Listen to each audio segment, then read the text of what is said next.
Olá, vamos falar de um assunto que pode ser um verdadeiro desafio: a avaliação auditiva infantil. É que as respostas das crianças nem sempre são óbvias, sabe? E isso acaba tornando a área um pouco temida por muitos profissionais. Mas hoje a gente vai desmistificar isso juntos.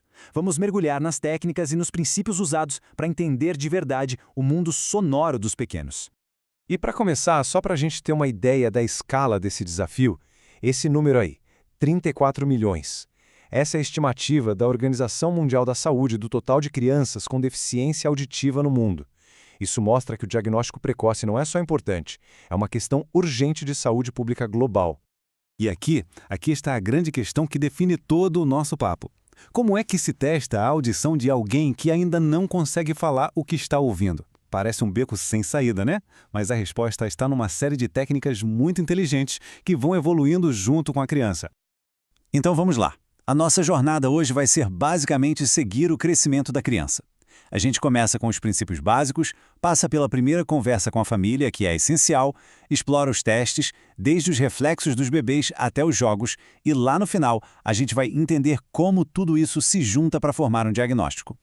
Bom, diagnosticar a perda auditiva em crianças exige uma abordagem muito especial. Não é só chegar e fazer um teste, não. É preciso seguir um princípio fundamental para ter certeza de que os resultados são precisos e confiáveis. E o ponto crucial é este aqui, o princípio do cross-check, ou da verificação cruzada. Pensa nele como um trabalho de detetive, sabe? Uma única pista não resolve o caso. É a mesma coisa aqui. Nenhum teste sozinho conta a história completa. Os resultados dos testes de comportamento e dos exames objetivos, eles precisam conversar, se encaixar. Se alguma coisa não bate, opa, é um alerta. É preciso investigar de novo. É basicamente o sistema de segurança do diagnóstico. Agora, vamos para o primeiro passo prático de qualquer avaliação, a anamnese. Que nome, né? Mas basicamente é a entrevista inicial. Antes de pegar qualquer instrumento, o processo começa com uma conversa. Uma conversa cuidadosa e bem detalhada com os pais ou cuidadores. A avaliação começa, de fato, ouvindo a família. As observações do dia a dia, nossa, elas são pistas valiosíssimas. Essas perguntas que estão na tela, elas não são só um protocolo. Elas ajudam o profissional a montar o quebra-cabeça inicial da audição da criança e a escolher as melhores estratégias de teste. Além dessas observações, a conversa também vai investigar fatores de risco que já são bem conhecidos e estabelecidos por comitês de especialistas. Se qualquer um desses fatores aparecer na história da criança, acende um sinal de alerta. Isso quer dizer que o acompanhamento da audição dela precisa ser ainda mais próximo. Certo, agora vamos ver como a jornada de testes começa na prática. Para um recém-nascido que ainda não responde de forma consciente, os audiologistas usam estímulos sonoros bem específicos para observar reações e reflexos que são totalmente involuntários. E é aqui que a coisa fica bem interessante. Olha só como instrumentos musicais super simples viram ferramentas de diagnóstico. Cada um deles tem um pico de frequência diferente. Isso permite que o avaliador teste a resposta da criança a uma gama completa de sons, desde o som bem grave de um tambor até o super agudo de um guizo. E aqui a gente vê a evolução acontecendo na nossa frente. Nos primeiros meses, a resposta a um som é puro reflexo. É um susto, um piscar de olhos, mas aí algo mágico acontece.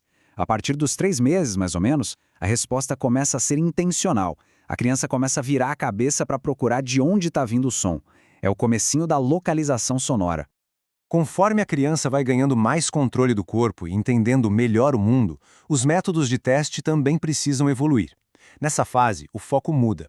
Agora a gente quer observar como a criança ouve e entende ativamente o que acontece ao redor, principalmente a linguagem. Esse slide é ótimo porque ele ilustra perfeitamente como a audição está ligada ao desenvolvimento da linguagem. A capacidade de seguir comandos com a voz, que vão ficando mais complexos, é um baita indicador da audição. O audiologista observa se a criança reage a um não, se joga beijo quando pedem, ou se aponta para o próprio nariz. Tudo isso é informação.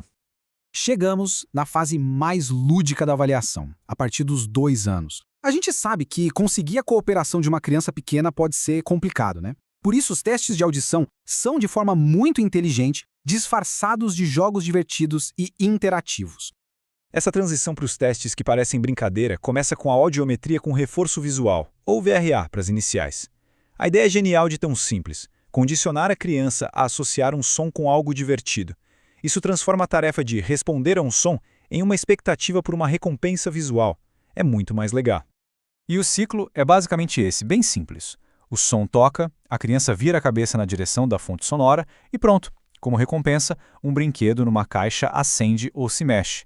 Esse reforço positivo é o que mantém a criança engajada e colaborando com o teste, achando tudo uma grande brincadeira. Daqui para frente, o jogo evolui. Para as crianças um pouquinho mais velhas, a gente usa a audiometria lúdica condicionada. O princípio é o mesmo, mas a resposta muda. Em vez de só virar a cabeça, a criança faz uma tarefa, tipo colocar um bloco num balde toda vez que ouve o som.